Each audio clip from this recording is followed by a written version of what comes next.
Salut chers élèves, bienvenue avec nous dans une nouvelle vidéo consacrée à la suite du cours champ électrostatique. Donc avant d'aborder la deuxième partie, on va faire une application qui lie le champ électrostatique et la force électrostatique créée par des charges électriques. Donc comme vous voyez bien dans cette figure, il y en a trois charges ponctuelles Q1, Q2, Q3. Tel que Q1 est placé en A et de valeur 4, microcoulombs, Q2, 8 microcoulombs, et Q3, moins 6 microcoulombs. La première question, déterminer la norme du champ électrostatique E créé au point C par charge Q1, Q2. Donc, comme vous voyez bien, donc la charge Q1, elle est positive.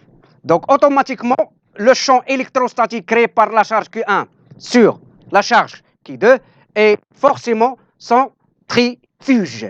Donc, caractéristique, l'origine c'est le point O, c'est le point C.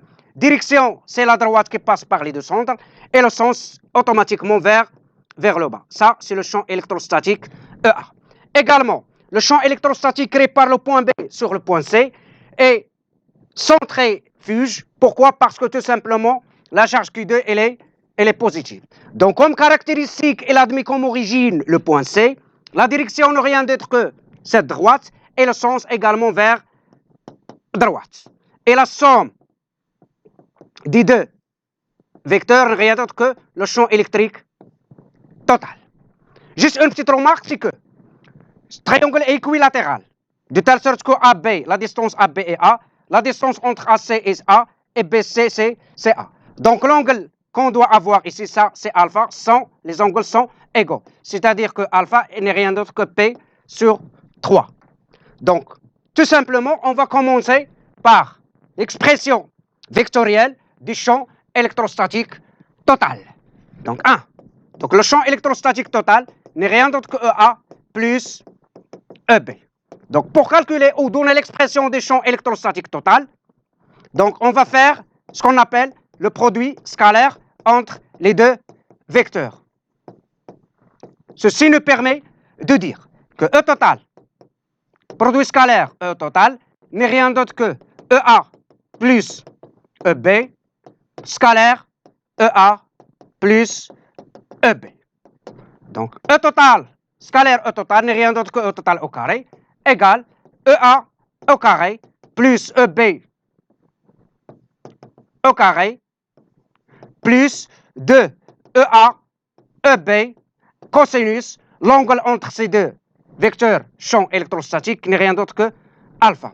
Donc E total n'est rien d'autre que racine carrée de EA carré plus EB carré plus 2EA EB cosinus alpha. De telle sorte que EA n'est rien d'autre que K, la charge QA, c'est-à-dire la charge posée dans le point A, c'est-à-dire Q1, sur la distance qui est A au carré. Également, le champ électrostatique EB est donné par la relation K, c'est la constante d'interaction, ce n'est rien d'autre que 1 sur 4 pi epsilon 0, c'est-à-dire 9 10 à la puissance 9 dans le système international, multiplié par QB sur la distance A au carré entre les deux points. Déterminer l'angle alpha entre E et CX, c'est-à-dire l'angle entre le champ total et l'angle entre ces deux, entre l'axe CX et vecteur E total, n'est rien d'autre que l'angle que je le note θ. Donc pour retrouver ce θ, il faut uniquement faire le produit scalaire entre vecteur force, vecteur champ total et le champ électrostatique créé par le point B. Donc ça nous permet de dire que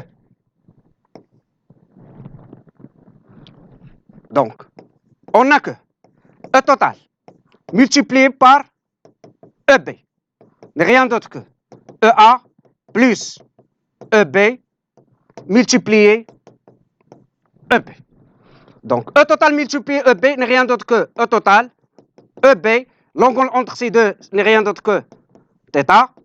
EA multiplié scalaire EB, c'est EA EB cosinus alpha P sur 3 et EB scalaire EB n'est rien d'autre que EB au carré. Donc, pour retrouver θ, il faut simplifier par EB ici, ici et d'ici. Et diviser tout par E total. Donc, E cosinus θ, elle est de l'ordre de EA cosinus alpha plus EB divisé sur E total. Très bien. Donc, et ça, c'est calculable tout simplement on trouve d'après les valeurs calculées du champ électrostatique EA et le champ électrostatique EB. Et je n'ai pas le temps pour faire l'application numérique qui est très simple. Pourquoi? Parce que toutes les données qu'il nous faut, toutes les données exigées se trouvent dans les données des exercices. Passons maintenant à la troisième partie. Déterminer la caractéristique de force électrostatique appliquée au point Q3. Donc la force électrostatique, comme nous avons vu dans le cours, la force électrostatique n'est rien que Q3 multiplié par le vecteur champ électrostatique. Ça, c'est en vecteur. Mais en norme, on écrit F égale la valeur absolue de Q3 multiplié par E total. Pourquoi? Parce que tout simplement la norme elle est toujours positive et la charge ici nous avons elle est négative. Donc il faut faire la valeur absolue. Très bien. Juste une remarque, c'est que la charge elle est, je crois, négative. Donc la force électrostatique peut être représentée par le vecteur suivant. Parce que la charge est négative, donc la force et le champ électrostatique ont deux sens opposés. Passons maintenant à l'autre partie. Donc dans cette partie, on va définir ce qu'on appelle le spectre du champ électrostatique. Tout simplement, premièrement, une ligne de champ. Une ligne de champ, chaque ligne qui peut être soit droite, soit courbe, dans le champ électrostatique, et il est toujours tangente dans tous les points de cette ligne du champ. Et l'ensemble de ces lignes du champ forme ce qu'on appelle spectre du champ électrostatique, comme vous voyez dans cette courbe. Très bien. Champ électrique uniforme. Donc, c'est quoi champ électrique uniforme? On dit qu'il est uniforme dans tout l'espace, si et seulement si le champ ou vecteur champ garde la même direction, même sens et même valeur. À titre d'exemple, si on considère deux armatures métalliques parallèles, telles que potentiel au point A est supérieur au potentiel VB, toujours le champ électrostatique, le spectre du champ électrostatique sont des lignes parallèles. Et le sens de tension supérieure vers la tension qui est inférieure. Par contre, UAB n'est rien d'autre que VA moins VB, il est toujours positif. C'est-à-dire tension UAB, elle est représentée par le sens suivant. Donc, comme vous voyez bien, toujours le champ électrostatique et la différence de potentiel entre les deux armatures sont toujours de sens opposés. Mais au niveau de la norme, la relation entre ces deux grandeurs très importantes dans l'étude du champ électrostatique et les particules chargées soumises à l'action des forces électrostatiques, toujours E égale la différence de potentiel sur la distance. La distance n'est rien d'autre que la distance qui sépare les des plaques métalliques qui sont parallèles. Parfois, on retrouve que la différence de potentiel est négative. Pour cela, parfois dans les exercices, on ajoute la valeur absolue pour que E soit toujours positif. Très bien. Passons maintenant à une application pour bien comprendre la situation. Donc, soit une sphère assimilée à un corps ponctuel et attachée à un fil, de longueur extensible et de masse négligeable, L. Donc la sphère de masse M porte une charge qui est négative. Il faut faire attention.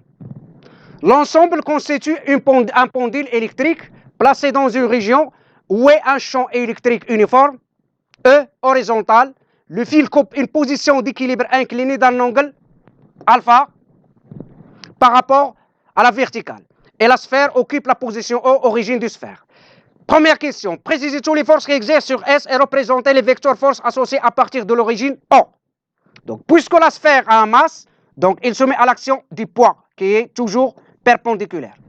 Également, il y en a action du fil, que je note T. Donc, d'après point d'application, c'est le point de contact entre fil et sphère. Voilà T. Et le poids toujours, son point d'application, c'est le centre de masse. Donc, également, il y a une action d'une force qui est électrostatique. Donc, puisqu'il est dévié vers la droite, donc la force électrostatique est représentée par le vecteur suivant. B. Déterminer le sens du vecteur champ électrostatique E uniforme. Donc, comme vous voyez bien, normalement, nous avons vu dans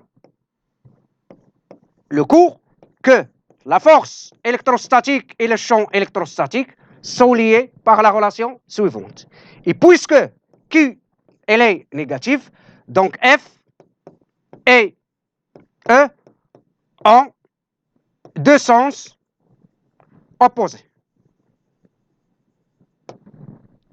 C'est-à-dire que F vers la droite, obligé que le champ électrostatique sera vers la gauche. Très bien.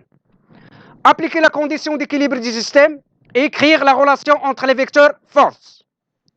Et après, effectuer les projections de cette relation sur l'axe OI et OG.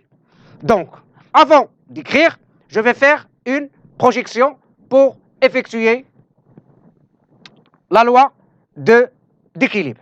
Donc, comme vous voyez bien, donc la projection, je vais commencer tout d'abord par la projection du force T. Ici, ça, c'est la projection de T sur l'axe X. Elle est négative. Cet angle n'est rien d'autre que cet angle. Et la projection de T sur l'axe Y, ici, d'ici. Donc ça, c'est TY. Elle est positive. Donc TX n'est rien d'autre que moins T sinus alpha. Et cet angle n'est rien d'autre que cet angle. Donc, c'est-à-dire que TY, elle est positive et TY n'est rien d'autre que T cos alpha. Également, F, elle est perpendiculaire à l'axe des Y. Donc, la projection de F sur l'axe Y égale à 0. Et la projection de F sur l'axe X n'est rien d'autre que sa norme. Pour la projection du poids, du vecteur poids, donc le poids, elle est dirigée vers le bas. Donc, sa projection sur l'axe X égale à 0. Pourquoi? Parce que tout simplement, elle est perpendiculaire. Et la projection de P sur l'axe Y égale moins P parce qu'ils sont anti-parallèles. Donc, pour cela, on écrit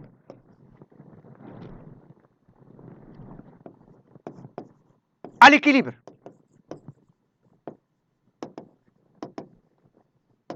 P plus T plus F égale vecteur nul. Donc, projection sur OI, c'est-à-dire P le X plus T le X égale à 0. Projection sur axe OG. PY plus FY plus TY égale à 0. Comme je le disais tout à l'heure, d'après la figure, P le X nous donne 0, PY égale moins mg, T le X n'est rien d'autre que moins T sinus alpha, et TY n'est rien d'autre que T cos alpha. Également, F le X n'est rien d'autre que la norme F, et FY égale à 0. Pourquoi? Parce que tout simplement, la force F, elle est perpendiculaire à l'axe des Y. Donc, si on utilise ces coordonnées dans ces deux équations, on peut obtenir tout ce que nous avons vu. Juste une petite remarque très importante, c'est que Dans le cas où il n'y a pas de repère, il faut utiliser la méthode géométrique, c'est-à-dire le polygone. Pourquoi? Parce que tout simplement, puisque le corps est à l'équilibre, donc le système, donc la somme des forces égale vecteur NIR se traduit par un polygone qui est fermé. Très bien. Donc c'est ça, la projection des forces. Donc, question B, on déduire l'expression du champ électrostatique et la tension du fil. Très bien.